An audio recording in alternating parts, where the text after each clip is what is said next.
Welcome back to Rolling Stonks. My name is CJ, and today I am so excited to present to you the new channel race car build. Behind this garage door is something that I consider to be very high quality horsepower, and it came in a very affordable package.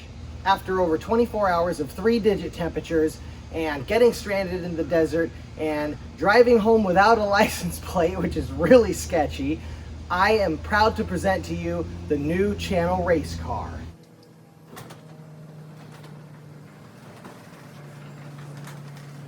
There she is. This is a Tesla Model 3 Performance, and I got this for $11,000.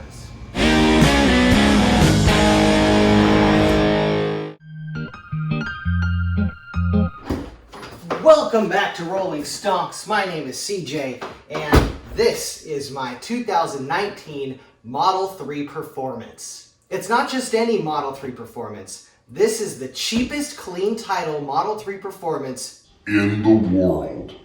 Before I show you guys around this beautiful specimen, I'm going to take you guys back in time so you can see what I went through just to get it here. Yes, I'm sitting in my pool, but that's because I'm getting my last soak in before I leave for Las Vegas tomorrow morning, where I will be looking at a Model 3 Performance. And it's probably safe to say it's probably the cheapest Model 3 Performance in the country. This particular example has over 320,000 miles on the clock, as well as some damage to the front driver's side bumper. But you know what? This is going to be a race car, so those kind of things, you know, they're not that big of a deal. Less than 8 hours ago, I didn't even know this existed, and then I saw a post on X by Spotted Model, and I reached out to the seller and had a video conference with them. I verified the car is real. It does look like it's a legit Performance. It does look like it has 320,000 miles on it. I fly into Vegas in the morning, and I'm actually picking up a Model 3 Performance that I rented on Turo. So I get to essentially test drive a Model 3 Performance before I buy my Model 3 Performance with 300,000 miles on it. Of course, all this is happening for me tomorrow, but for you guys, it'll be right now.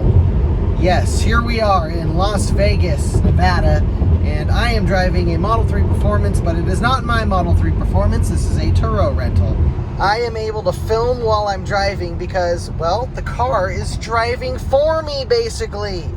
That is so cool. And to figure out how to use this was so simple. It's so intuitive how this software works. It's like using an iPhone. Oh, they want me to apply. There we go. You just give it a little kick to the side and it'll go back to normal. But the car is staying in its lane. It's staying at the speed I want it to. I can set the max speed here, which is really cool. I've got my phone connected to the Bluetooth and I'm playing my music through this rental. I must say, guys, Tesla came a long way from 2010 to 2019. Right now, I'm just gonna go for a drive and enjoy this car. I meet the seller of my Tesla Model 3 Performance at 6 o'clock tonight, and hopefully it's in half as good a shape as this one is. And right as I was putting my phone away, the car's doing this to me now. This is goofy. I'm holding the wheel, and it's telling me to hold the steering wheel to drive manually. I don't know what's going on. This is pretty goofy already. I kind of knew there was going to be some funky stuff like this, but come on, guys. What is this all about?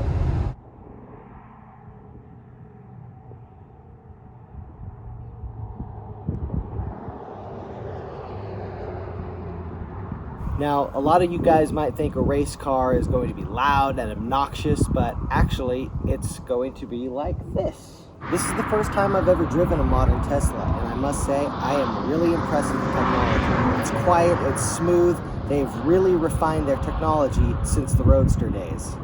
This thing is driving nice. This one only has like 65,000 miles on it, so I don't expect mine with 300,000 miles on it to be as nice, but I'm hoping it's close.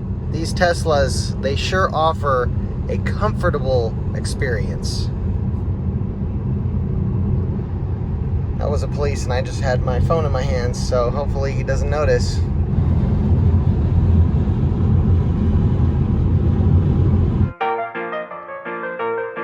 Well, would you look at that? That is my Tesla Model 3 Performance, and she is charging here at Primm in Nevada, and I'm taking her home with me. I am really impressed with this car. This thing has 320,000 miles on it, and it's in pretty darn good shape. There are a few things, and when I get home, I'm gonna show you guys those things, but so far, this thing is doing great. I am stoked on this.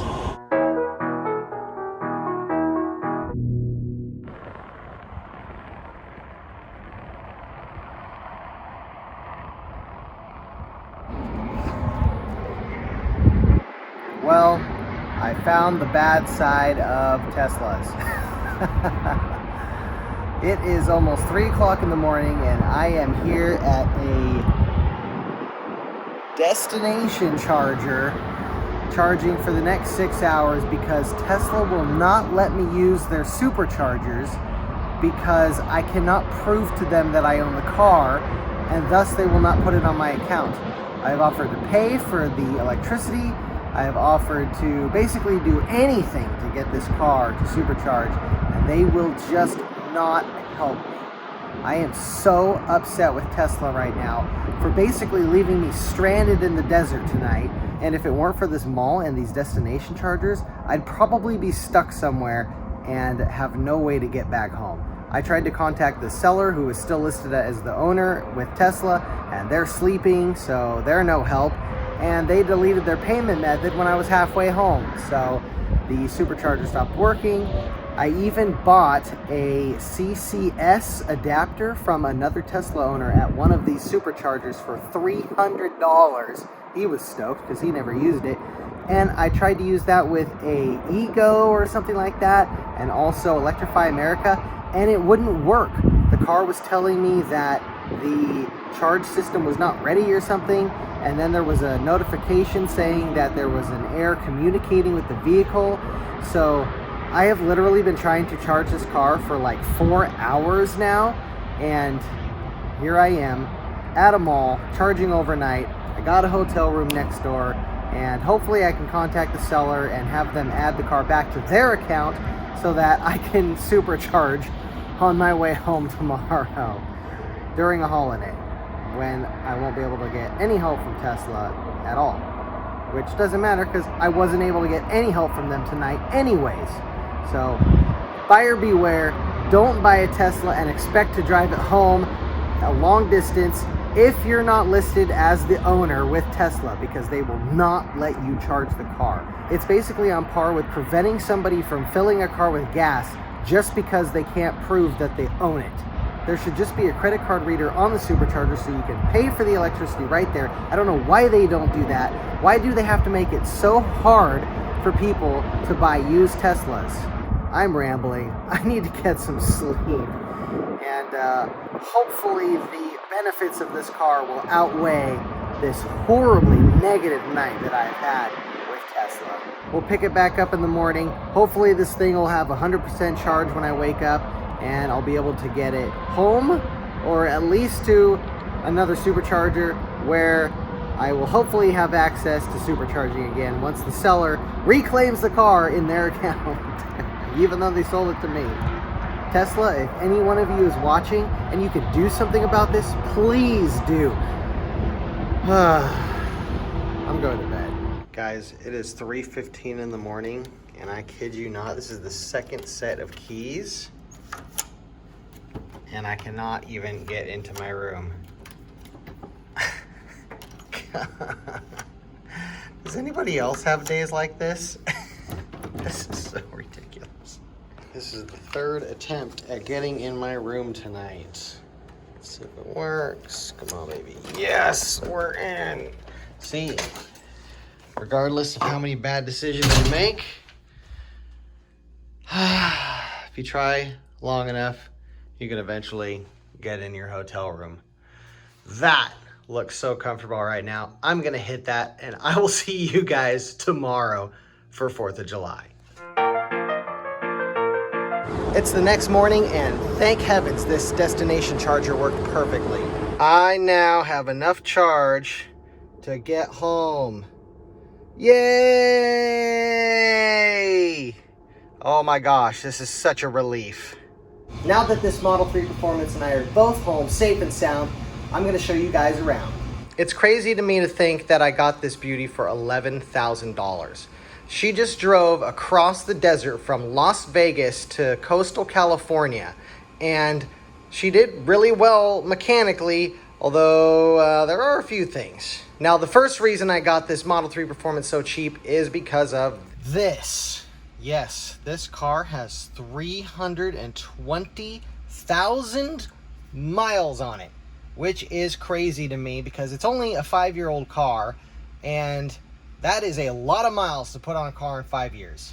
You guys might be asking, why did he get a Model 3? Why didn't he get a Corvette Z06 or something that would make a good race car?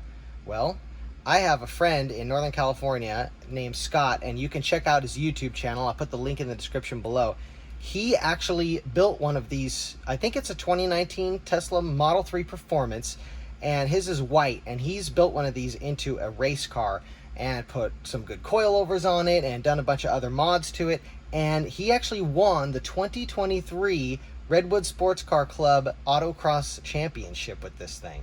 Considering she has 320,000 miles, which is 20,000 more than the seller claimed, I'll add, this car looks pretty darn good. Until you look at that. Yes, this was in a little fender bender here, and as you can see, the fender was actually hit a little bit, and the bumper has some scraping on it. But you know what? This thing is gonna see cones right here, probably a lot, and that actually makes me feel good because now I can beat the crap out of this thing and not have to worry about it. Aside from having the damage on the front driver's side bumper, which is the only damage the seller disclosed, it also has that, which has been painted black and somebody attempted to blend this, and that, and that, and all of that. And up here, we got a nice gouge on the deck lid, and there's some finish coming off the rear spoiler. So she does have her share of dings. I believe also down here too. Ah, yes, right here. Yeah, that saw a curb or something at one point. But aside from these small little dings, this body is actually pretty dang straight. It doesn't look like it was actually in any bad accidents other than the few that I just pointed out. And, you know, for $11,000, I'm not complaining. There's the hood. I mean, the hood's really clean. It actually doesn't have that many rock chips on it, considering it's got 300,000 miles. It does have some bugs on it from my trip, though, to be expected. And here's the other side, which looks really straight and clean. So, yeah, I mean, I honestly thought there was probably gonna be more damage, but every bit of damage is fairly manageable. Oh yeah, we've got some curb rash on all the rims, which is pretty standard for Teslas. I don't know why. They have cameras, they have beeping things at you. Why on earth are these curves being hit by a car that tells you when everything is 2 feet away or less? There's also this, paid charging unavailable, check unpaid balance, mobile app, menu charging. Well, I opened my mobile app, I checked the charging. The thing is, this car is not in my mobile app because it's not registered to me yet, and Tesla will not let me put this on the app unless I can prove to them that I own it, which I could not when I was stuck in the middle of the desert the day I bought it. Regardless of that, the battery still only charged to about 231%. I don't know how to get that to show here, but that's what it charged to when it was at full charge. It should charge closer to like 300, so you can tell that the trekking across the desert and back, which apparently is what the previous owner did, took a toll on the battery, or I should say the superchargers are probably what took a toll on this battery. But I'm using this car for racing, so I don't really need it to have 300,000 miles. 220,000 is fine with me. Now, while I was inspecting the underside of the car, I noticed, hey, Look at that, you can see stuff, which is not great because that means that a panel is probably missing there.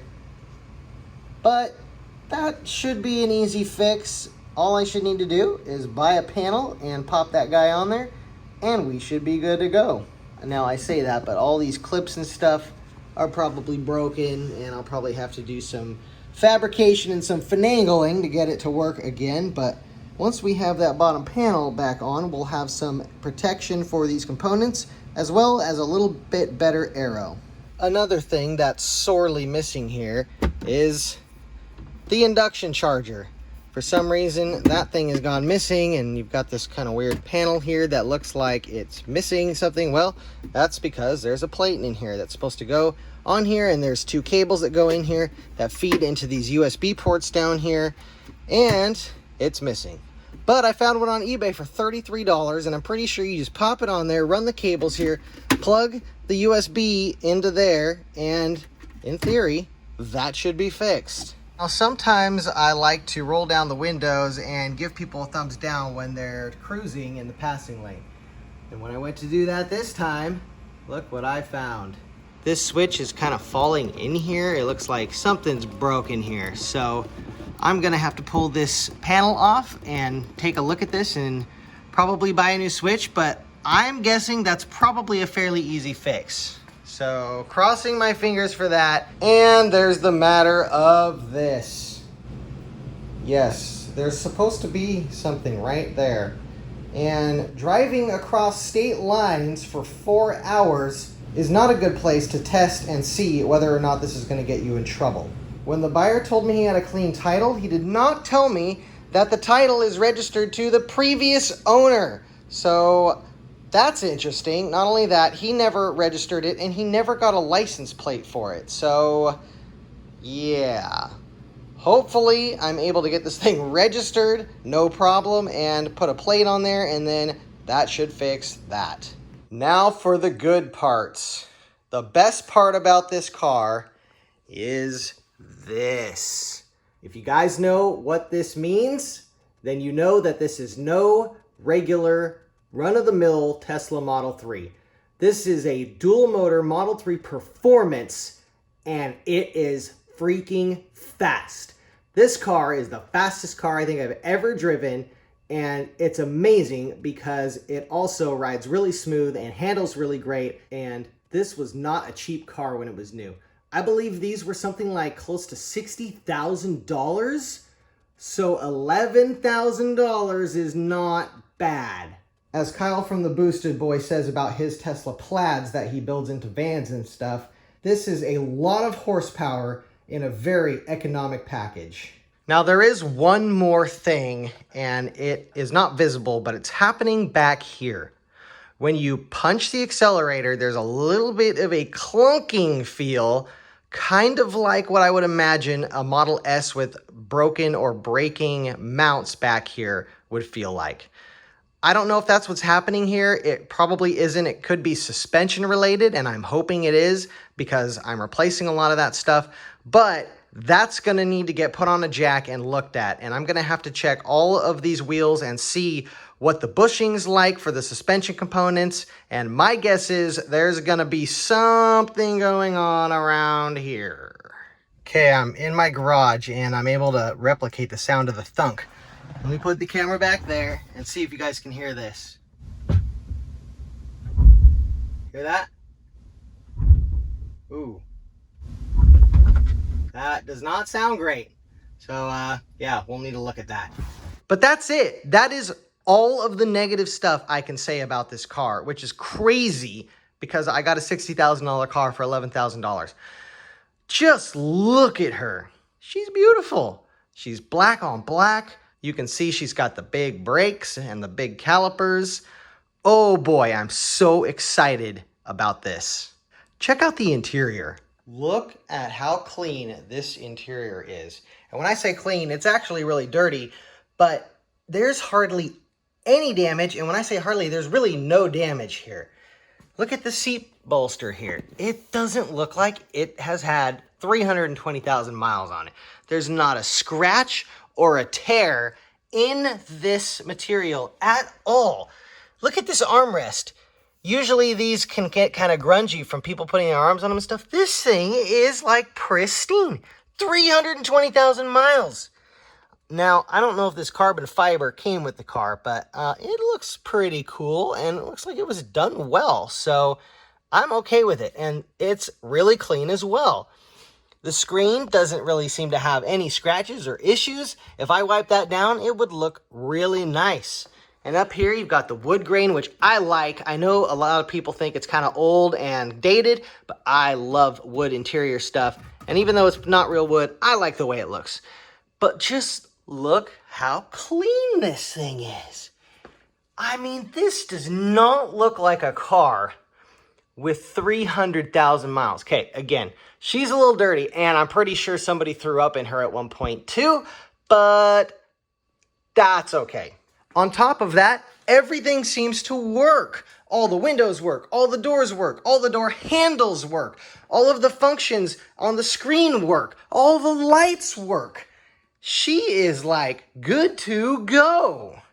This Model 3 Performance already comes loaded with a ton of torque and horsepower, but there are a few upgrades I'm going to make it the track slayer that I want it to be. Now, one of the first things I would consider doing would be the brakes, but because this is a Model 3 Performance, it already has the big brakes. It has extra big calipers and also extra big rotors. So this thing should stop on a dime with no problem. Now, what the car does really badly need, and can't really see the one that's in there, but it's gonna need some new shocks because after 320,000 miles, these are probably not doing well. Although actually it felt pretty smooth, so maybe they still work. Regardless, this car is gonna get some probably mountain pass coilovers, and that's gonna turn this car into a handling demon. Now, one of the reasons a lot of upgrades happen here are because this is your interface with the road, the wheel, the tire, and you want this stuff to be really good for racing if you're gonna race, which means we've already got the brakes. We're gonna put on some coilovers and some new wheels and some racing tires. So that's gonna be the focus of the upgrades for this car. Another thing I'd like to do to this car is probably put software on it that makes it go faster. Now, I have heard this exists, but I know nothing about it right now. If you guys have any tips, please leave a comment below because I am looking for software that I can put on this car to make it handle and perform even better. In addition, I will probably end up putting a roll cage in this car because, well, you know, you want to be safe on the racetrack. My friend Scott, who again, his YouTube channel is in the description below. You can see him racing his Model 3 Performance. He has a removable roll cage, which is really cool because he can have passengers in here when it's out, and he can put the roll bar back in when he wants to race. If you guys have any suggestions for mods or upgrades, please leave a comment down below, and who knows, maybe you'll see it on this car. I had to, guys. I just had to. Just look at him.